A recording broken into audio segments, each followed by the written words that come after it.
At 50 years old, I was delivering pizza in a beat-up Honda Civic when Walter Drummond opened his door and dropped to his knees.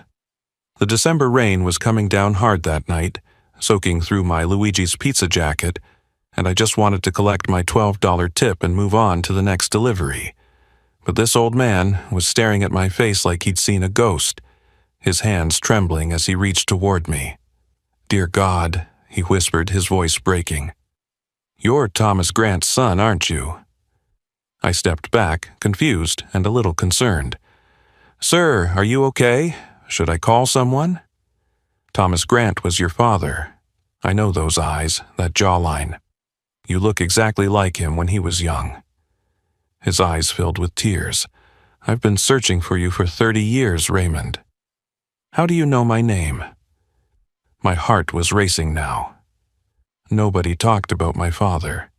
He'd died when I was 2, and my mother had taken most of his memories to her grave 3 years ago.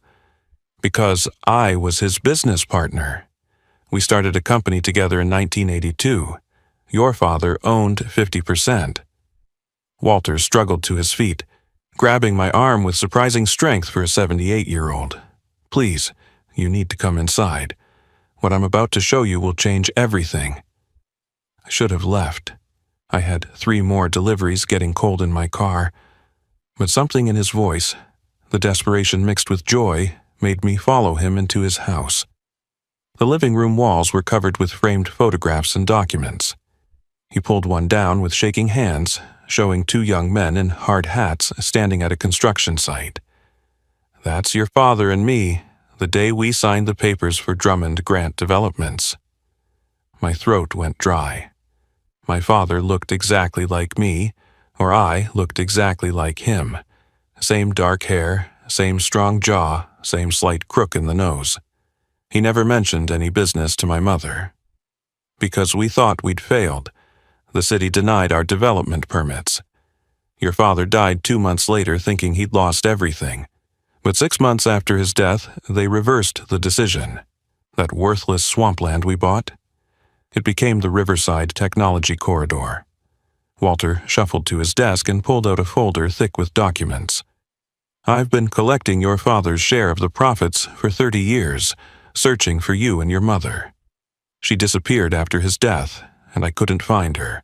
But the money kept growing, the rent checks kept coming." He opened the folder to a bank statement. The number at the bottom made my vision blur. $823 million. "That's not possible," I said, my voice barely a whisper. Google built their East Coast hub on Lot 15. Microsoft is on Lot 23. 3 major hospitals, 47 office buildings, 2 shopping centers, all paying rent to Drummond Grant Developments. Half of it belongs to you. My legs gave out. I collapsed right there on Walter Drummond's Persian rug, the pizza bag spilling across the floor. 6 months ago, I'd been a successful logistics manager at Harlow Industries. I had a house, a career, respect. Then my ex-wife Felicia married my billionaire boss, Vincent Harlow, and they destroyed my life with false theft accusations.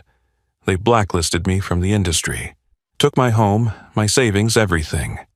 "Enjoy being nobody," Felicia had texted me the day I started delivering pizzas. Now I was staring at a piece of paper that said I was worth more than the man who destroyed me. "There's something else," Walter said, helping me to a chair. "Your ex-wife's new husband, Vincent Harlow? His corporate headquarters sits on our land, Lot 47. He's been our tenant for 15 years. The room spun. Vincent Harlow rents from us? His entire empire operates from that location, and there's a clause I insisted on when we wrote the original contracts. Any tenant who violates ethical business practices can have their lease terminated with 30 days' notice." I thought about my daughter Bethany, struggling to finish nursing school because I couldn't help with tuition anymore. About my son Christopher offering to loan me money he didn't have. About the humiliation of delivering pizzas to my former colleagues, seeing the pity in their eyes. "Mr. Drummond," I said, standing up slowly, "I think it's time Vincent Harlow met his new landlord." Walter smiled. and for the first time in 6 months I felt something I'd forgotten existed. Hope. Not just for money or revenge, but for justice. The man who'd crushed me because he could was about to learn that karma sometimes comes with a 30-day eviction notice. 6 months ago, I had it all figured out. 23 years at Harlow Industries had taken me from warehouse coordinator to senior logistics manager, and I was proud of every rung I'd climbed on that ladder. My corner office overlooked the Philadelphia skyline, and my team of 42 people respected me enough to name me Manager of the Year 3 times running. The divorce from Felicia had been final for 8 years, and honestly, I was doing better without her. My kids had flourished once the constant fighting stopped. Bethany was in her final year at Temple University's nursing program, pulling straight A's and volunteering at Children's Hospital on weekends. Christopher had just made partner at McKenna & Associates, the youngest in the firm's history at 31. We had Sunday dinners together twice a month at my house in Bryn Mawr, nothing fancy, but it was mine. "Dad, you need to start dating again," Bethany would say, passing the mashed potatoes. "You're only 50, that's young these days. I'm focused on my work, sweetheart. Besides, after your mother, I think I've had enough excitement for one lifetime." Christopher would laugh. "Mom was definitely exciting. Remember when she tried to convince us to invest in that pyramid scheme?" We could joke about it now, about Felicia's constant need for more money, more status, more everything. She'd left me for a real estate developer who went bankrupt within 2 years. Last I'd heard, she was working as a receptionist at a dental office. Then came the company gala in June. Harlow Industries always went overboard for the annual celebration, renting out the Four Seasons ballroom, bringing in celebrity chefs, making everyone feel like royalty for one night. I was standing with my team, actually enjoying myself, when Vincent Harlow himself approached with a woman on his arm. "Ray," Vincent boomed in that voice that commanded boardrooms, "I want you to meet my fiancé properly." The woman turned, and my blood turned to ice. Felicia stood there in a designer gown that probably cost more than I made in a month, diamonds dripping from her ears, that familiar predatory smile spreading across her face. "Hello, Ray," she said sweetly. "It's been too long." "Felicia's been telling me all about your history together," Vincent said, his hand possessively on her waist. "Small world, isn't it? Your ex-wife becoming part of the Harlow family." My team stood frozen around me, everybody suddenly very interested in their champagne glasses. I forced a smile. "Congratulations to you both." "We should have dinner sometime," Felicia said. "All of us, like adults. I'd love to hear how the kids are doing." The way she said kids, like she hadn't missed 8 years of birthdays and graduations, made my jaw clench. But I kept my composure. "They're doing great. Excuse me. I see someone I need to speak with." I walked away, but I could feel her eyes on me the rest of the night. My assistant Janet found me on the balcony later. "You okay, boss? That looked rough in there." "It's fine, Janet, ancient history." "If you say so, but be careful. That woman looked at you like a cat who just spotted a mouse." Janet didn't know how right she was. Over the next weeks, Felicia started appearing everywhere at work. She'd drop by to have lunch with Vincent, always stopping by my department. She'd attend meetings she had no business being in, sitting next to Vincent, whispering in his ear while looking at me. "Dad, something's wrong," Christopher said during one of our dinners. "You look exhausted." "Just work stuff. Vincent's fiancée is Felicia." Bethany dropped her fork. "Mom? Mom is marrying your boss? It's fine, I just have to stay professional." "Dad, you need to document everything," Christopher said in his lawyer voice. "This feels like trouble." My mother, Dorothy, would have seen it coming. She'd always been suspicious of people with too much charm and too little conscience. "Raymond, you're too trusting, just like your father was," she used to say. Thomas saw the good in everyone, even when there wasn't any good to find. Mom had raised me alone after Dad died in that car accident when I was 2. She worked double shifts at Philadelphia General for 30 years, putting me through school, never complaining. She'd died 3 years ago, peacefully in her sleep, leaving me a box of my father's things and a warning. The world isn't always fair, Raymond, but the truth has a way of finding daylight. Looking back now, I should have listened to Christopher. I should have seen the trap Felicia and Vincent were setting, but I believed in the system, in hard work, in the idea that doing your job well was enough protection. I was wrong. The destruction of my life happened in exactly 72 hours, and it started with a phone call at 7:30 on a Monday morning. "Raymond, we need you in human resources immediately," the voice said. It was Carol Patterson, the HR director, and her tone made my coffee taste like ash. The walk to HR felt like a funeral march. Carol sat behind her desk with 2 security guards flanking the door. A stack of papers lay between us like an accusation. "There's been a serious allegation of theft," she said, sliding the documents toward me. $2 million of inventory is missing from Warehouse 7. The digital access logs show your override codes were used every single time. That's impossible. I haven't been in Warehouse 7 in 3 months. The records say otherwise. Every transaction has your digital signature. 47 separate diversions over the past 90 days. My hands shook as I reviewed the papers. There was my access code, my digital signature, even my supposed login times, all at hours when I was home asleep. "This is fabricated. Check the security cameras, they'll show I wasn't there." Carol's expression didn't change. The cameras malfunctioned during all relevant time periods. The backup system also failed. Mr. Harlow wants this handled quietly. Resign now, sign this non-disclosure agreement, and there won't be criminal charges. Criminal charges for something I didn't do? I want my lawyer. That's your choice, but Mr. Harlow was hoping to avoid embarrassing your family. Your son Christopher just made partner, didn't he? Be a shame if McKenna and Associates learned their newest partner's father was a thief.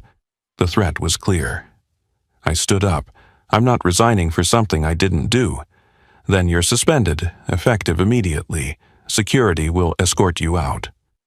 The walk of shame through the office I'd helped build was the longest of my life. 42 faces of my team watching as security marched me out like a criminal. Janet was crying at her desk. Dennis from accounting wouldn't meet my eyes. Tuesday brought the police. 6 officers showed up at my door with a warrant, tearing through my house, confiscating my computers, my files, everything. Mrs. Henderson next door watched from her window as they led me out in handcuffs. "Dad, what's happening?" Bethany sobbed over the phone from her dorm. "It's a misunderstanding, sweetheart. Don't worry." But by Wednesday, it was clear this was no misunderstanding. Every major logistics company in the tri-state area had received an email from Harlow Industries about my integrity issues and ongoing investigation for corporate theft. My LinkedIn flooded with people distancing themselves. 23 years of relationships evaporated in 23 hours. The text from Felicia came Wednesday evening. "Enjoy being nobody, Ray. You always were too small for the life I wanted. Vinny sends his regards." I called Christopher. "I need a lawyer who isn't afraid of Vincent Harlow." "Dad, I'll represent you myself." "No, you just made partner?" "I won't let them destroy your career, too." The lawyer I hired cost $500 an hour. By week 3, my savings were hemorrhaging. By month 2, the house went into foreclosure. The legal bills had eaten everything, and we were no closer to proving my innocence. Vincent Harlow had an army of attorneys, and they buried us in paperwork. "Ray, I hate to say this, but they've done this before," my lawyer finally admitted. "Vincent Harlow has a pattern. 3 other executives who crossed him ended up with similar accusations. None of them could prove their innocence. So, I'm just supposed to give up? I'm saying you're David fighting Goliath, except Goliath owns all the stones." I sold everything. The house, the car, my father's watch. Christopher tried to give me money, but I refused. Bethany offered to leave school and work, but I'd rather die than let her sacrifice her future for Vincent's lies. Luigi's Pizza was the only place that didn't run a background check. The owner, Luigi Marcelli, was old school. You show up, you work hard, you get paid. I don't care what the papers say. Delivering pizzas at 50 was a special kind of humiliation. My first delivery was to someone from my old department. The second was to a neighbor. The third was to one of Felicia's friends, who laughed when she saw me and tipped me a condescending 20. Raymond Grant? Dennis caught me one night at a red light, pulling up beside my beat-up Civic with the Luigi's sign on top. Man, I heard what Harlow did to you. Everyone knows it's bull, but nobody will cross him. He owns half the city. 3 months into this new life, I'd stopped fighting. Pride was a luxury I couldn't afford. I delivered pizzas, lived in a studio apartment that smelled like mildew, and avoided places where I might see people from my old life. The man who'd run logistics for a billion-dollar company now worried about gas money. That December night, driving through the rain to Beacon Hill, I thought I'd accepted my fate. I was nobody, just like Felicia said. I had no idea that in 10 minutes, Walter Drummond would change everything. The order was for 1247 Beacon Hill Drive, a large pepperoni with extra cheese, total $23.50 including delivery. The December rain hammered my windshield as I pulled up to the massive colonial house. These Beacon Hill deliveries usually meant good tips, sometimes enough to cover my gas for the entire night. I grabbed the insulated bag and ran through the downpour, my Luigi's jacket useless against the cold rain. When Walter Drummond opened the door and fell to his knees, I thought he was having a heart attack. Then he spoke my father's name, and my world tilted off its axis. "Come in, please, you need to come inside," Walter said, pulling me through the doorway with surprising strength. "I've been searching for you for 30 years, Raymond." 30 years. His living room looked like a museum dedicated to the past. Black and white photographs covered every surface. Documents in frames lined the walls, and boxes of papers sat stacked in corners. The pizza bag dropped from my numb fingers as Walter grabbed a specific photograph from the mantel. "This is your father and me, 1982, the day we incorporated Drummond Grant Developments." The two young men in the photo stood in front of a massive tract of swampland, hard hats in hand, grinning like they'd won the lottery. My father looked exactly like me at 25, down to the slight scar above his left eyebrow. "Tommy and I met at a construction site in Jersey," Walter explained, his words tumbling out like a dam had burst. "We were both foremen, both dreamers.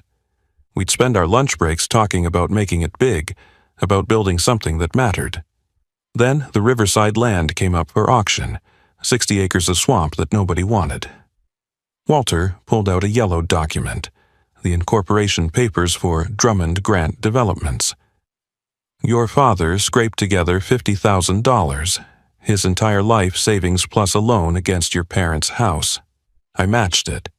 We were equal partners, 50-50. Everyone laughed at us. Who builds on swampland 30 miles from the city?" "My mother never mentioned any of this," I said, my voice hoarse. "Because we failed, or thought we did. The city rejected our development permits 6 times. The environmental board said the land was protected wetlands. Your father was devastated. He'd risked everything, mortgaged your family's future on a dream. 2 months later, he died in that car accident on Route 76, thinking he'd ruined your mother's life and yours before you were even born." Walter's eyes filled with tears. "I went to the funeral. Your mother was 8 months pregnant, completely broken. When I tried to explain about the company, she screamed at me to get out, said she never wanted to hear about Tommy's failed dreams again. She moved away right after you were born. I hired private investigators, but Dorothy covered her tracks well." He walked to a filing cabinet and pulled out folder after folder. 6 months after Tommy died, everything changed. The state announced a new technology corridor initiative. Suddenly, our worthless swampland was prime real estate. The permits were approved overnight, but I couldn't find you or your mother to tell you. So, you developed it alone? I developed it for both of us. Every contract, every lease, every decision, I asked myself what Tommy would want. I put his 50% in a trust, collecting rent, accumulating interest, waiting for the day I could find his son. Walter showed me lease agreements, bank statements, 30 years of meticulous records. Google, Microsoft, 3 major hospitals, 47 office buildings, all paying rent to Drummond Grant Developments. The numbers were staggering. $823 million, Walter said. That's your father's share as of today, but Raymond, there's something more important than the money. He pulled out a specific lease agreement and my blood froze. Vincent Harlow's signature stared back at me. Harlow Industries has been our anchor tenant for 15 years. Lot 47, the crown jewel of the corridor. His entire operation runs from that building. The lease comes up for renewal next month. You're telling me Vincent Harlow rents from us? From you now. And there's a morality clause I insisted on in every lease. Any tenant convicted of fraud, theft, or unethical business practices can be evicted with 30 days' notice. Your father wanted honest businesses on our land. I thought about Felicia's text, about being nobody, about my daughter crying on the phone, about my son offering money he didn't have, about 3 months of delivering pizzas while Vincent Harlow sat in his office on my father's land, destroying lives for sport. Walter, I said, my voice steady for the first time in months. I need you to introduce me to your lawyers, the best ones you know. Already done. Patricia Norwood from Norwood, Kane and Associates. She's expecting your call. Raymond, your father would be so proud. You survived what would have broken most men. I haven't survived yet, I said. But Vincent Harlow is about to learn what it feels like when the ground shifts beneath your feet. The lawyers confirmed everything within a week. Patricia Norwood's team worked around the clock, verifying documents, establishing my inheritance, and most importantly, reviewing every single lease agreement on Drummond Grant property. The morality clause Walter had insisted on was ironclad, written in language that even Vincent Harlow's army of lawyers couldn't dispute. Mr. Grant, Patricia said, adjusting her glasses as we sat in her downtown office, you don't just own the land under Harlow Industries, you own the leverage to destroy him completely. His entire operation depends on that location.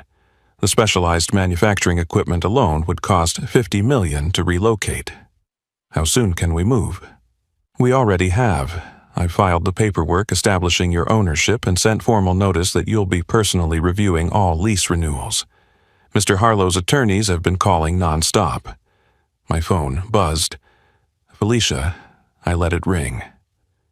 The following morning, I sat in my Honda Civic outside Harlow Industries, holding the folder that contained Vincent's future. The building towered. Above me, 40 stories of glass and steel, built on my father's dream. The security guard who used to wave me through now looked right through me, but that would change in about 30 minutes. My phone rang again. This time, I answered. Ray? Felicia's voice was tight with barely controlled panic. Vincent's freaking out about some lease issue. His lawyers are saying something about ownership changes. You wouldn't know anything about this, would you? Actually, I would, I said, watching Vincent's Bentley pull into his reserved spot. Tell Vincent his new landlord wants to discuss his recent business practices. The meeting is in 20 minutes. What are you talking about? Have you lost your mind? Oh, and Felicia? That boring man you left? He owns the ground your penthouse sits on. The one Vincent bought you last month, it's all built on Drummond Grant land. The silence was beautiful. Then came the shriek. That's impossible. You deliver pizzas. Not anymore. See you in the conference room. I walked through the lobby in my best suit, the one I'd saved from my old life. The receptionist looked confused until Patricia Norwood's team swept in behind me. 6 lawyers in perfect formation. We're here for the emergency meeting with Mr. Harlow, Patricia announced. Conference room A, I believe. The elevator ride to the 40th floor felt like ascending to justice. When we entered the conference room, Vincent was already there with his legal team. 12 lawyers arranged like a defensive wall. Felicia sat beside him, her face pale under the fluorescent lights. "Hello, Vincent," I said, taking the seat at the head of the table. "Thank you for agreeing to meet with your landlord." Vincent's face went from confused to furious to terrified in 3 seconds. This is some kind of joke. Patricia slid the ownership documents across the table. "No joke, Mr. Harlow. Mr. Grant inherited 50% of Drummond Grant Developments from his father. As of last week, he's assumed full control of lease negotiations for Lot 47. "You can't do this," Vincent snarled. "We have a lease." "Which expires in 30 days, I said calmly, "and contains a comprehensive morality clause. Patricia, would you share what our investigators found?" Patricia opened her laptop. 17 former employees have provided sworn affidavits about false accusations, planted evidence, and targeted harassment. We have 3 who were accused of theft using the exact same method used against Mr. Grant. Digital signatures, mysteriously malfunctioning cameras, the whole playbook. "You can't prove anything." "We don't have to," I said. "The morality clause doesn't require conviction, just credible evidence of unethical business practices. But here's my offer, Vincent. You have 2 choices." I stood, looking down at the man who'd destroyed my life for sport. Option 1. You vacate the premises in 30 days. Move your entire operation elsewhere. Good luck finding 40 floors of specialized space with your infrastructure needs. Or, his voice cracked. Option 2. You publicly clear my name, pay me $30 million in damages, and sign a lease at triple the current rate. Oh, and you divorce my ex-wife immediately. You can't force me to divorce her. Vincent slammed his fist on the table. No, but I can make staying married to her very expensive. Every month you remain married, the rent doubles. Month 1, $6 million. Month 2, $12 million. Month 3, $24 million. How long before your board decides she's not worth it? Felicia was standing now, her designer heels clicking as she backed toward the door. "Ray, baby, we can work this out. I never meant for things to go this far." "Save it," I said, not even looking at her. "Vincent, you have 24 hours to decide. After that, I start the eviction process and go public with everything." Vincent's lead attorney whispered urgently in his ear. The color drained from his face as he realized his empire stood on land I controlled. "This is extortion." "No," Patricia corrected. "This is contract law. The same law you used to destroy innocent people. Mr. Grant is being generous. He could evict you today based on what we've documented." I turned to leave, then stopped. "By the way, Vincent, that text Felicia sent about me being nobody? Thank her for me. It's been very motivating." Vincent chose to fight. He lost spectacularly. Within 48 hours of our meeting, his board of directors called an emergency session. Patricia Norwood had made sure they received copies of every sworn affidavit, every piece of evidence, every documented case of Vincent's destruction of innocent employees. The Philadelphia Inquirer got an anonymous tip about the story, and suddenly Vincent Harlow wasn't the brilliant CEO anymore. He was the billionaire who destroyed working families for sport. "Mr. Harlow has decided to pursue other opportunities," the corporate statement read. But everyone knew the truth. The board gave him 2 options: resign or be fired publicly. He chose to slink away with whatever dignity remained. The divorce papers were filed within a week. Turns out, when you marry someone for money and the money disappears, so does the marriage.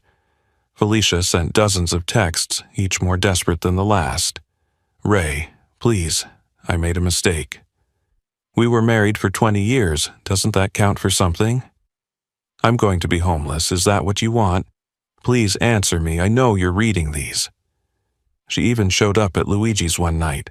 I still delivered pizza on Fridays, not because I needed the money, but because Luigi had given me dignity when the rest of the world had written me off. That man deserved my loyalty more than any corporate title ever could. "Ray," Felicia said, standing in the rain outside the restaurant, looking nothing like the woman who'd destroyed me 6 months ago. "Please, just 5 minutes." "Your order will be ready in 15 minutes, ma'am," I said, walking past her to my car. "I'm sorry. Is that what you want to hear? I'm sorry for everything." I stopped and turned. "No, Felicia. You're sorry you got caught. You're sorry the money's gone. You're sorry you backed the wrong horse. That'll be $23.50 for the pizza." She threw the money at me and left. It was the last time I saw her. The 17 former employees Vincent had destroyed each received $2 million from the settlement fund we established. Dennis, from accounting, who'd been forced out 3 years earlier on false charges, cried when he got the call.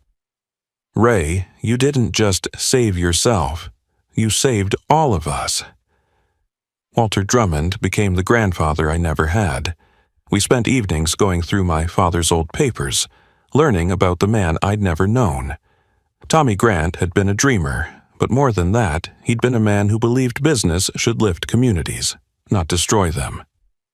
"Your father always said something," Walter told me one evening as we watched the sunset over the Riverside Technology Corridor. He said wealth without purpose is just paper, but wealth with purpose can change the world. We converted half of the Riverside Corridor into affordable housing for displaced workers. The Thomas Grant Foundation launched with a $100 million endowment, specifically to help families affected by corporate retaliation and false accusations. In the first year alone, we helped 300 families get back on their feet. Bethany graduated debt-free and with honors. She now runs the medical clinic we built in North Philadelphia, providing free health care to families who can't afford insurance. "Dad," she said at the ribbon cutting, "you showed me that falling down doesn't define you. Getting up does." Christopher started his own law firm, specializing in defending employees against corporate harassment. His first case was pro bono, defending a janitor accused of theft by his employer. We won. The janitor's daughter sent me a hand-drawn thank you card that sits on my desk next to my father's picture. My granddaughter Dorothy, Christopher's newborn girl, will grow up in a world where her family name means something. Not because of money, but because when we got power, we used it to protect those who didn't have any. Standing in my father's old office, now mine, Walter placed his hand on my shoulder. "Tommy would be proud," he said. "You didn't just reclaim your wealth. You reclaimed your father's dream of using success to lift others." I looked at the photo of my father on the wall, that young man full of hope standing in front of worthless swampland. He'd died thinking he was a failure, never knowing he'd built an empire. But more importantly, he'd built it with integrity, with clauses that demanded ethical behavior, with a vision that business should serve communities, not destroy them. The best revenge wasn't the money or the power. It wasn't watching Vincent lose everything or Felicia's desperate texts. The best revenge was the text I sent Felicia on what would have been her first wedding anniversary with Vincent. It was a photo of me handing keys to a young single mother, another victim of corporate retaliation, as she moved into her new apartment in our affordable housing complex. The message read, "This is what being somebody looks like." She never responded, but Tommy Grant's son didn't need her to. I'd learned the most important lesson of all. Sometimes being nobody is just the universe's way of preparing you to become somebody who matters. And sometimes the ground beneath your feet isn't pulling you down, it's getting ready to lift you up. My father left me more than money. He left me purpose, and that's worth more than $800 million could ever be. If you enjoyed this story, please like this video and share it with someone who needs to remember that justice still exists in this world. Comment below if you've ever faced injustice and came out stronger. And don't forget to subscribe to our channel for more stories of ordinary people overcoming extraordinary odds. Remember, sometimes the biggest victories come after the deepest defeats,